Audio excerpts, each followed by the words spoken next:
ये question number 21 देखते हैं। The number of items in 4.25 gram of NH3 is approximately का मतलब लगभग।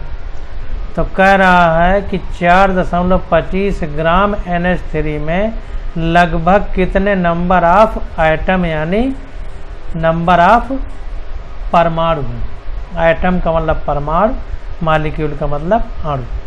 तो इसको देखते हैं, इसको कैसे करेंगे। NH3 का जो हमारा अणुभार होगा, मान लीजिए 7N 14 होता है तो 14 H का एक H का 1 और 3 का 3, तो 14 3 17 हो जाएगा। तो 17 ग्राम NH3 में कितने अणु होंगे।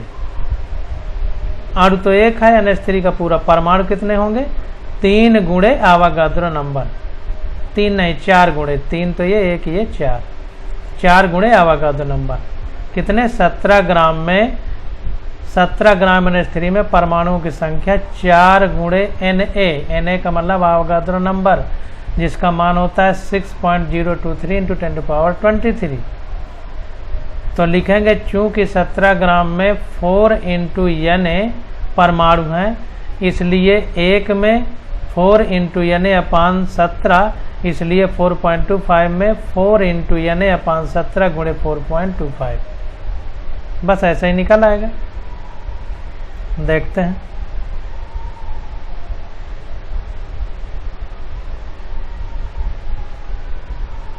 देखिए वैसे ही किया। 17 ग्राम ऑफ NH3 में 4 × Na एटम यानी परमाणु। अगर अणु लिखता तो ये 4 न लिखता, Na भर लिखता, क्योंकि NH3 का पूरा एक अणु है। तो 17 gram of NH3 = Na molecule. अगर मॉलिक्यूल पूछता तो Na मॉलिक्यूल होता, लेकिन आइटम यानी परमाणु पूछा है तो 4 Na हो जाएगा, क्योंकि NH3 के एक अणु में 1 N का और 3 H के मतलब टोटल 4 परमाणु है। तो 4 गुणे Na किया है, इसलिए 4.25 में 4 × Na/17 गुणे 4.25 आइटम्स, जैसा हमने बताया। तो ये हो जाएगा 4 चौको 16, 17 आ जाएगा ऊपर, तो 17 से 17 कट जाएगा, तो Na आइटम आ जाएगा, यानी 6 × 10⁻23 एटम्स। 6.023 × 10⁻23 इसलिए नहीं लिखा क्योंकि क्वेश्चन में अप्रॉक्सीमेटली पूछा था। अप्रॉक्सीमेटली का मतलब लगभग। 22 नंबर क्वेश्चन देखते हैं। कह रहा है haemoglobin contains 0.334% of iron by wait. Haemoglobin जो हमारे खून में पाया जाता है उसमें कह रहा है 0.334% आयरन है वेट के हिसाब यानी भार के हिसाब से अगर तुलना की जाए। तो अगर 100% हमारा हीमोग्लोबिन है तो उसमें 0.334% आयरन है। या यूँ कह सकते हैं कि अगर 100 ग्राम हीमोग्लोबिन है तो 0.334 ग्राम आयरन है। कह रहा है the molecular weight of haemoglobin is approximately 67,200। जो अणुभार है, मॉलिक्यूलर वेट मतलब अणुभार है हीमोग्लोबिन का, वो लगभग 67,200 है। तो कह रहा है the number of iron item present in one molecule of haemoglobin is. तो नंबर ऑफ आयरन आइटम मतलब आयरन के कितने परमाणु प्रेजेंट हैं एक अणु हीमोग्लोबिन में। मॉलिक्यूल मतलब अणु। यदि अणुभार हमारा Fe मतलब आयरन का 56 है। Fe यानी आयरन। आवर्त सारणी जब पढ़ेंगे तो पता चलेगा कि आयरन को Fe से लिखा जाता है। तो इसको देखते हैं।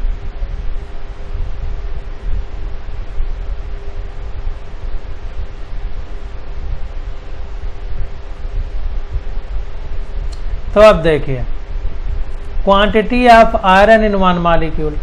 एक मॉलिक्यूल में कितना आयरन है। 100% के हिसाब से देखा गया था तो 0.334 था।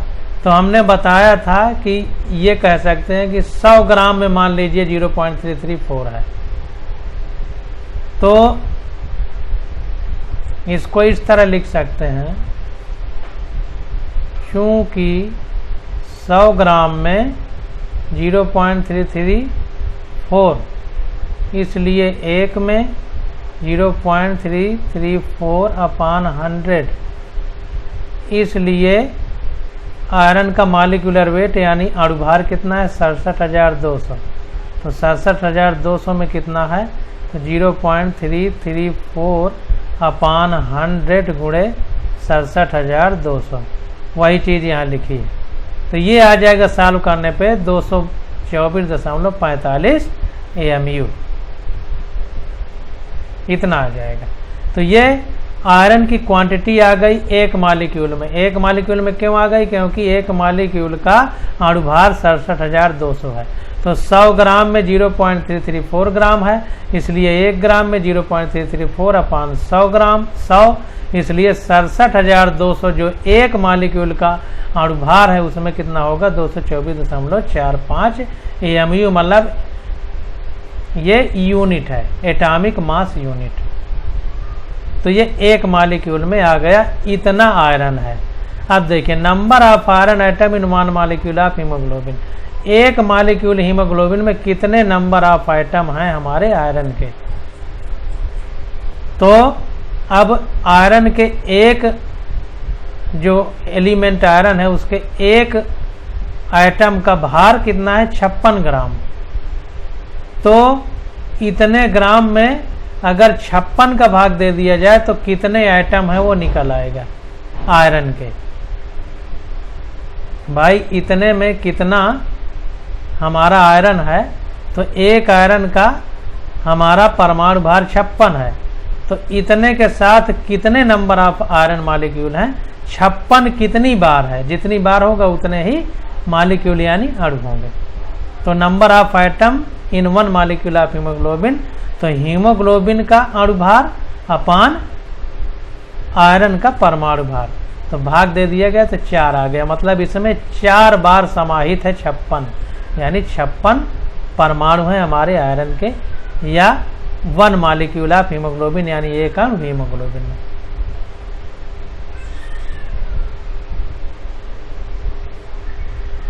तेईस नंबर क्वेश्चन देखते हैं। कह रहा है the number of molecule of oxygen in 1 litre of air contains 21% of hydrogen by volume under standard condition is. कह रहा है कि ऑक्सीजन के 1 लीटर ऑक्सीजन में कितने मोल प्रेजेंट हैं, जबकि ऑक्सीजन एयर में 21% है। यानी पूरी अगर हवा जो है हमारे वायुमंडल में अगर 100 है तो उसमें 21 भाग ऑक्सीजन है, उसका अगर 1 लीटर ले लिया जाए तो उसमें कितने नंबर ऑफ मोल यानी कितने मोल प्रेजेंट होंगे ऑक्सीजन के, ये निकालना है। तो इसको देखते हैं।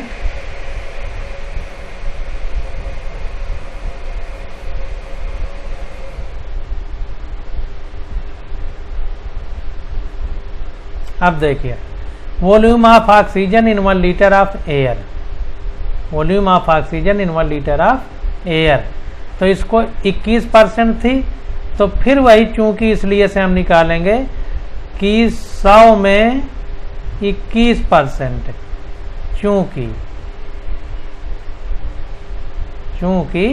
100 में 21%, इसलिए 1 में 21/100, इसलिए 1 लीटर में 1000 ml होता है, तो 1000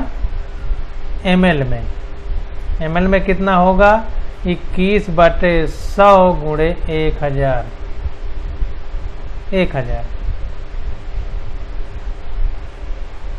तो वही तो ये लिखा 21/100 गुणे 1000। सॉल्व किया तो 210 ml आ गया।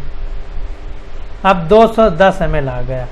अब देखिए हमने बताया था कि किसी भी एलिमेंट तत्व या यौगिक में अगर वो एयर है तो अगर हम लीटर में बात करें तो 22.4 लीटर बराबर 1 मोल होता है। तो 22.4 लीटर कहें या 22,400 ml कहें, चूंकि यहाँ पर ml में निकाला है तो 22,400 ml लिखेंगे।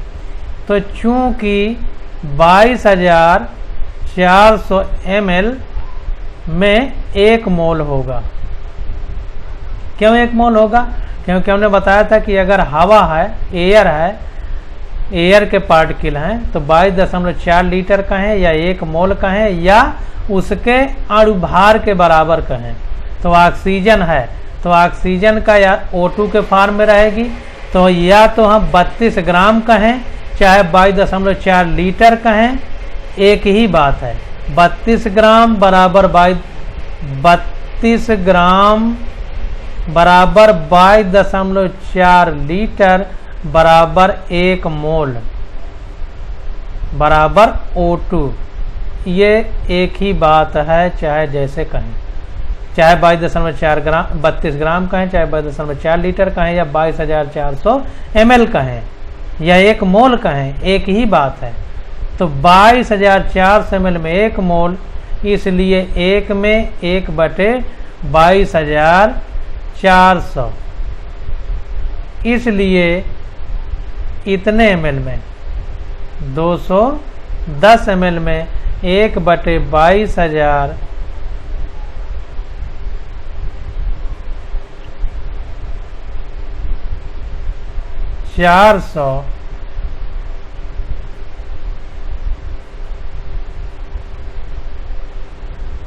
फिर से देखते हैं, हैंग कर जा रहा है।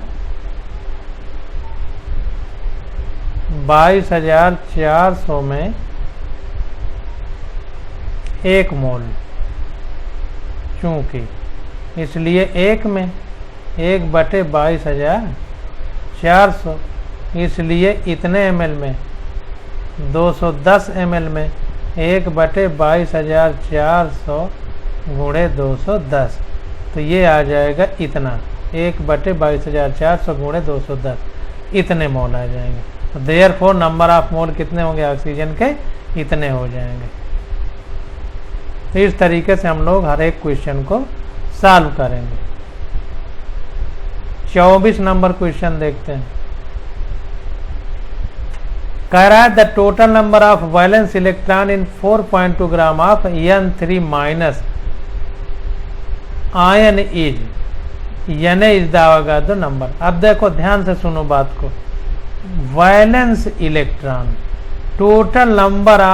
the total number of valence electron in 4.2 gram of N3 minus ion, यदि Na हमारा अवोगाड्रो नंबर है, तो N3 माइनस में देखेंगे N हमारा जो नाइट्रोजन है उसको 7N14 लिखा जाता है। अब एक N माइनस में है, मतलब 1 इलेक्ट्रॉन इसके पास और आ गया है, तो ये जो 7 इलेक्ट्रॉन है इसमें एक और जुड़ जाएगा तो हो जाएगा 8 इलेक्ट्रॉन। इसके पास 8 इलेक्ट्रॉन है। अब 8 इलेक्ट्रॉन को कक्षाओं में कैसे भरा जाता है आगे जब पढ़ेंगे तो हम बताएंगे। 2, 8, 8, 18, 18, 32 इस हिसाब से भरेंगे। 1s 2s 2p 3s 3p 4s 3d 4p 5s 4d 5p 6s 4s 5d 6p 7s, ये क्रम चलता है। लेकिन जब आगे पढ़ेंगे तो बताएंगे। अभी हम मोटा मोटा आपको बता दे रहे हैं कि 2, 8, 8, 18, 18, 32 हिसाब से भरा जाता है। तो अब इस 8 को भरना है तो 2,6 हो जाएगा। 2 के बाद 8 आता है, लेकिन पहली कक्षा में 2 भर गए तो अब बचे कितने? 8 हैं पूरे, तो 6 बचे। तो ये जो लास्ट कक्षा होती है यही वैलेंस इलेक्ट्रॉन होती है या संयोजी कोष कहते हैं। यही जब कोई तत्व किसी दूसरे तत्व से मिल के यौगिक बनाता है तो बाहरी कक्षा के इलेक्ट्रॉन संयोग करते हैं, इसीलिए इसको वैलेंस इलेक्ट्रॉन या संयोजी इलेक्ट्रॉन कहते हैं। और इस कक्षा को संयोजक कक्षा बोलते हैं या वैलेंस सेल बोलते हैं। तो 6 इलेक्ट्रॉन है हमारे पास जो वैलेंस सेल में पाए जाएंगे। अब आगे आंसर को देखते हैं।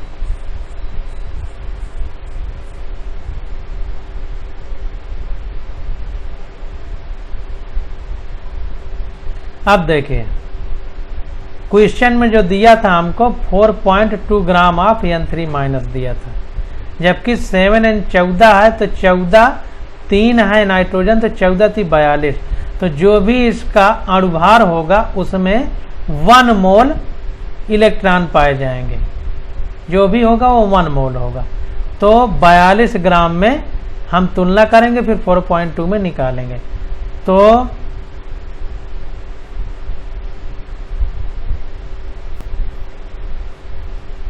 अब देखिए यहाँ पर कह रहा है each electron nitrogen item has 5 valence electron, प्रत्येक नाइट्रोजन में 5 वैलेंस इलेक्ट्रॉन होंगे। कैसे? 7n 14 होता है तो 7 है, तो 2 8 18 18 32, हम 2 8 8 18 18 32 हमने बताया था, तो 5 है, 7n 14 लिखा जाता है। ये 7 को भरेंगे तो 2, 5 भरेंगे, तो लास्ट में 5 इलेक्ट्रॉन आएंगे, यही वैलेंस सेल में इलेक्ट्रॉन पाए जाएंगे। अब 3 है, नाइट्रोजन का 3 है, तो 5 में 3 का गुणा होगा तो 5 3 15 हो जाएंगे, और एक ये बाहर से आया इलेक्ट्रॉन है तो 16 हो जाएंगे। हमने वहाँ पीछे एक नाइट्रोजन के लिए निकाला था, तो 5 में 1 जोड़ा था तो 6 हो गया था, क्योंकि बाहर से आया। लेकिन यहाँ पे N3 है, क्वेश्चन में भी N3 था, लेकिन हमने 1 का करके आपको बताया था। तो 3 है तो 15 तो हो गए इसके बाहरी कक्षा में, एक बाहर से आया तो 16 हो गए। तो अब देखिए, अब ये इस तरह करेंगे हम लोग कि चूंकि 42 ग्राम में पूरा इसका अणुभार होगा, जो नाइट्रोजन का 7n 14, तो 14 थी 42 होगा, तो 42 ग्राम में कितने हैं? 16 हैं, 5 3 15 और 1 ये 16, तो इसलिए 1 ग्राम में 16/42, इसलिए इतना ग्राम क्वेश्चन में दिया, कितने में कितने मोल होंगे, तो 4.2 में 16/42 गुणे 4.2, यही लिखा है। देखिए 4.2/42 गुणे 16, इतने हमारे होंगे number of mole of electron. अब इनको नंबर ऑफ इलेक्ट्रॉन बताना है क्वेश्चन में, तो यानी का गुणा कर देंगे। ये इतना number of mole of electron है, नहीं नंबर ऑफ मोल है इलेक्ट्रॉन का, number of mole of electron है, और ये जब यानी गुणा हो जाएगा तो नंबर ऑफ इलेक्ट्रॉन आ जाएगा, तो वही निकाल लिया। तो अब देखिए each electron has 5 valence electron, therefore total number of valence electron in N3 minus ion is 16।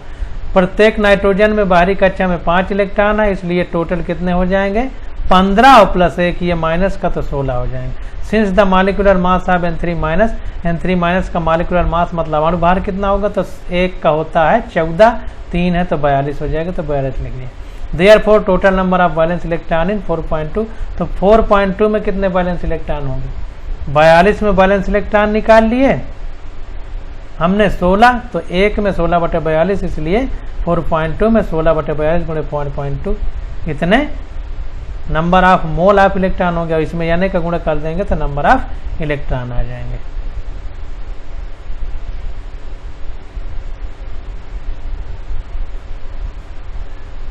अब 25 नंबर क्वेश्चन देखते हैं। कह रहा है the number of gram molecule of oxygen is 6.02 × 10⁻24 CO molecule is. कह रहा है कि CO मॉलिक्यूल 6.02 हैं, मॉलिक्यूल मतलब अणु, CO के 6.02 × 10⁻24 अणु हैं।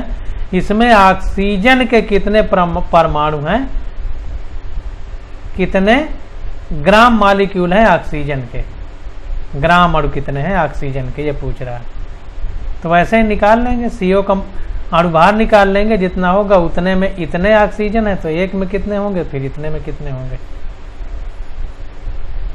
तो 25 नंबर देखिए, नंबर ऑफ आवागाद्रो नंबर यानी बराबर 6.023 × 10⁻23 मॉलिक्यूल, यही 1 मोल के बराबर होता है, 100 बार आपको बता चुके हैं।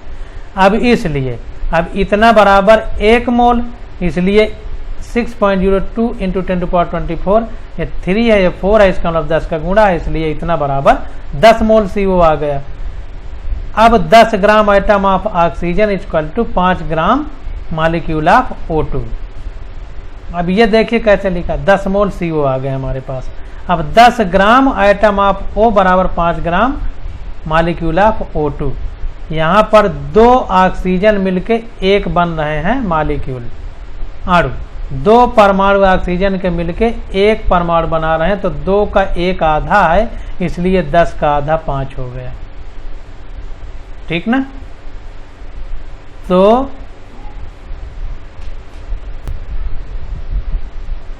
इसको हम लोग इस तरह समझेंगे कि ये देखिए यानी ये 1 मोल है और ये 10 मोल है, तो 1 मोल का 10 गुना है, तो ये जितना है इतना ही हमारा, चूंकि ये ऑक्सीजन आइटम है तो जितना है इससे 10 गुना है, तो इसीलिए अगर 10 ग्राम आइटम ऑफ ऑक्सीजन है तो अब इसको O2 लिखेंगे तो इसका आधा हो जाएगा, क्योंकि ये 2 आइटम एक साथ मिलकर एक मॉलिक्यूल बनाएंगे। तो हम 5 ग्राम मॉलिक्यूल ऑफ ऑक्सीजन कह सकते हैं या 10 ग्राम आइटम ऑफ O2 कह सकते हैं।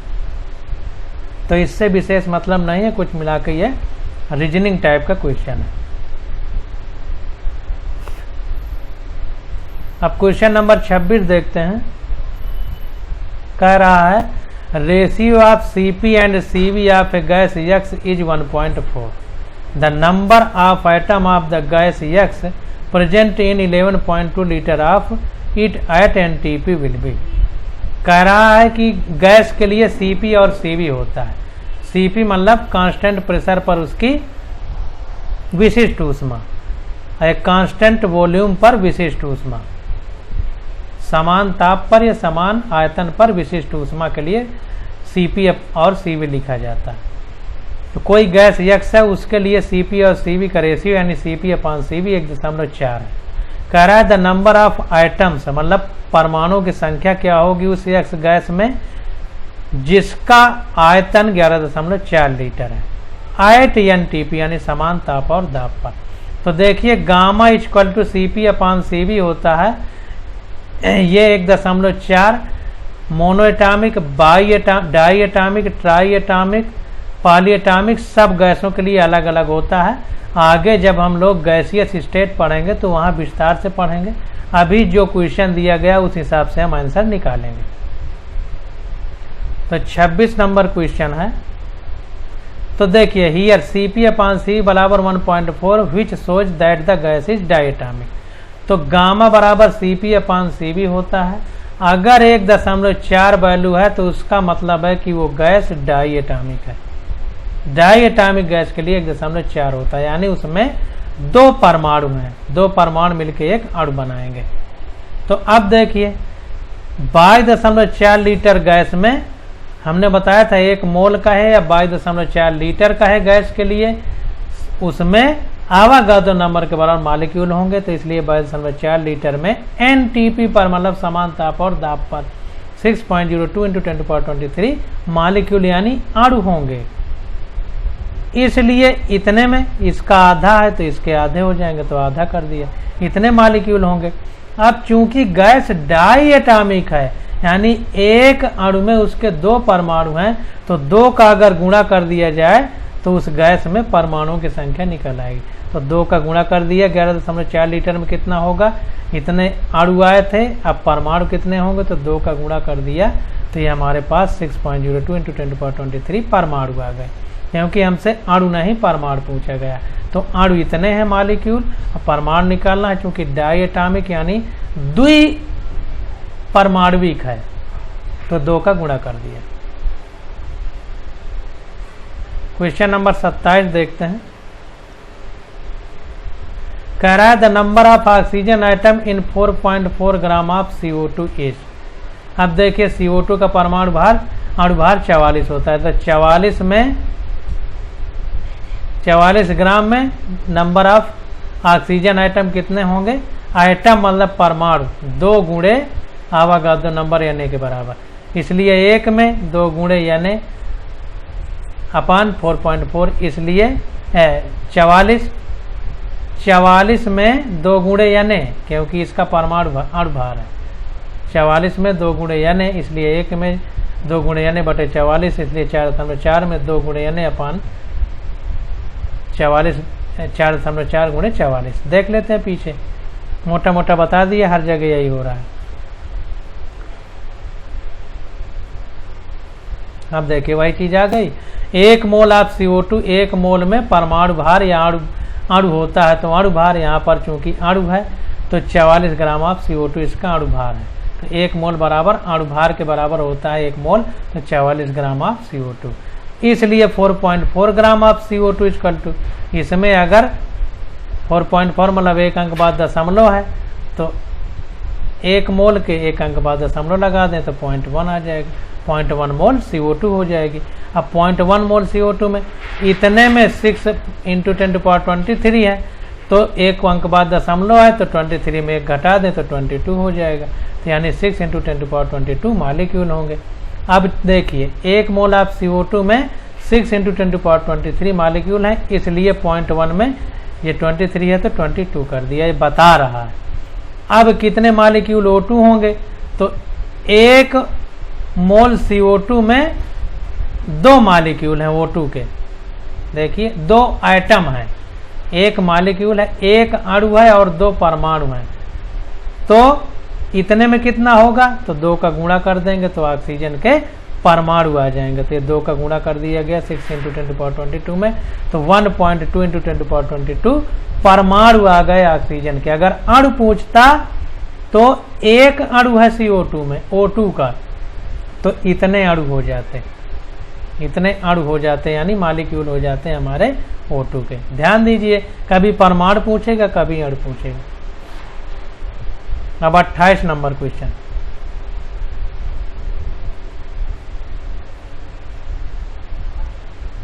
कह रहा है 1 centimetre cube 1 cc N2O at NTP contains, 1 cc N2O में NTP यानी समान ताप और दाब पर नेचुरल टेम्परेचर एंड प्रेशर, इसको इंग्लिश में बोलेंगे, कितने आइटम या मॉलिक्यूल या इलेक्ट्रॉन मौजूद हैं या सब सही है। तो 28 को देख लेते हैं। अब देखिए वी नो जैसा कि हम जानते हैं कि 22.4 लीटर या 22,400 सीसी एक ही बात है, में कितने होंगे आवागादो नंबर के बराबर, वो संख्या क्या होती है 6.02। तो वही कह रहा है 22,400 सीसी ऑफ N2O में 6.02 × 10⁻23 अणु हैं N2O के, इसलिए एक में 6.02 × 10⁻23 अपान इतना, इसलिए N2O molecule there are 3 items. अब देखो N2O 2 1 3 ये अणु है और इसमें 3 परमाणु हैं, तो अगर 3 का इसमें गुणा कर दिया जाए तो N2O के परमाणु निकल आएंगे। तो देखिए 3 का गुणा कर दिया तो इतने परमाणु या अंग्रेजी में कहेंगे आइटम आ जाएंगे। अब अगर इलेक्ट्रॉन निकाला जाए कि इलेक्ट्रॉन कितने होंगे, तो number of electron in 1 molecule of N2O, तो N में 1 N में 7 N 14 लिखा जाता है, तो परमाणु क्रमांक 7 हो गया। जो परमाणु क्रमांक होता है उतने ही इलेक्ट्रॉन होते हैं, तो 7 दूनी 14 क्योंकि 2 हैं, और O में 8 होते हैं, तो 7 दूनी 14 8 22। तो नंबर ऑफ इलेक्ट्रॉन अगर 1 cc में पूछे तो इतने में 22 का गुणा कर देंगे। आइटम पूछा तो 3 का गुणा किया क्योंकि N2O में 2 1 3 है। इलेक्ट्रॉन पूछे तो 22 आए हैं पूरे में, तो इतने में कितने होंगे, तो 22 का गुणा कर देंगे तो 1 पॉइंट इतने इलेक्ट्रॉन आ जाएंगे हमारे पास। अब 29 नंबर क्वेश्चन देखते हैं।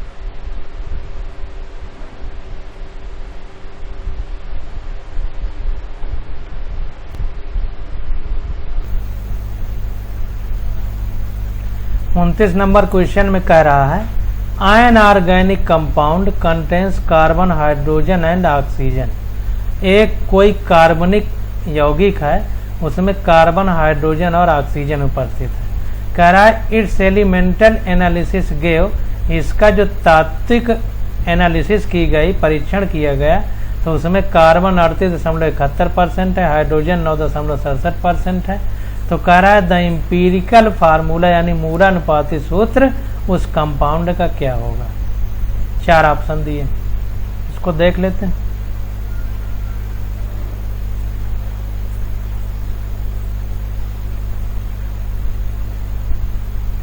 तो 29 नंबर में इसी तरह सारणी बना के हम लोगों को लिखना है। पहले तत्व, फिर उसका प्रतिशत, फिर उसका परमाणु भार, फिर नंबर ऑफ मोल, फिर सिंपल रेशियो यानी साधारण अनुपात, सरल अनुपात। तो एलिमेंट हमारा C है, H है और क्या है, ऑक्सीजन है। अब परसेंटेज कितना है, C का क्वेश्चन में परसेंटेज दिया है 38.71, H का 9.67, O का 51.62 और एटॉमिक मास यानी परमाणु भार कितना है, C का 12 होता है, H का 1 होता है, ऑक्सीजन का 16 होता है। अब सरल मोल निकालना है, तो मोल में N = W/m हम बताया था। W का मतलब भार बटे परमाणु भार, तो भार कितना है 38.71 है। परसेंटेज है मतलब ग्राम के हिसाब से देखा जाए तो 38.71 ग्राम है। तो 38.71 बटे परमाणु भार यानी अणु भार जो भी है 12, 3.22 आ गया। इसी तरह इसमें 9.67 आ गया। इसी तरह इसमें 51.62 बटे 16 भाग दिए गए तो 3.22 आ गया। अब देखिए सरल रेशियो निकालना है, सिंपल रेशियो, तो जो कम हो उसमें सबका भाग दे देंगे। तो देखिए सबसे कम 3.22 है तो इसमें सबका भाग देंगे। इसमें भाग दिया तो 1 आ गया, इसमें भाग दिया तो 3 आ गया, इसमें भाग दिया तो 1 आ गया।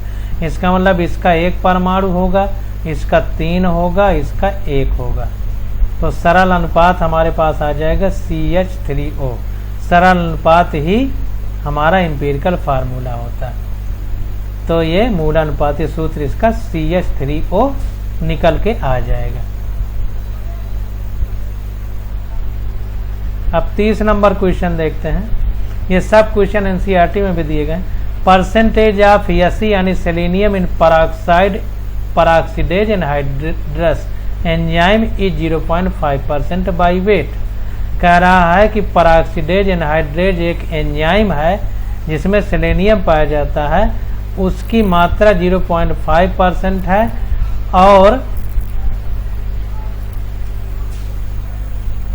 और एटॉमिक वेट इसका दिया है 78.4। Then minimum molecular weight of peroxidase anhydrase enzyme. तो कह रहा है सबसे न्यूनतम अणुभार कितना होगा peroxidase एनहाइड्रेज एंजाइम का। कह रहा है सेलेनियम उपस्थित है peroxidase एनहाइड्रेज में 0.5%, उसका अणुभार दिया गया है, या परमाणु है तो परमाणु भार दिया गया है। यहाँ एटॉमिक वेट है यानी परमाणु भार दिया गया है 78.4। तो कह रहा है कि न्यूनतम अणुभार कितना होगा peroxidase एनहाइड्रेज एंजाइम का। ये 4 ऑप्शन दिए गए हैं, इसको सॉल्व करते हैं।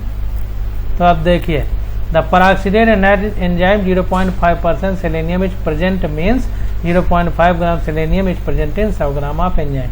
प्रतिशत का मतलब ये होता है कि प्रति 100 में, तो 100 ग्राम peroxidase एनहाइड्रेज एंजाइम में 0.5 ग्राम सेलेनियम है।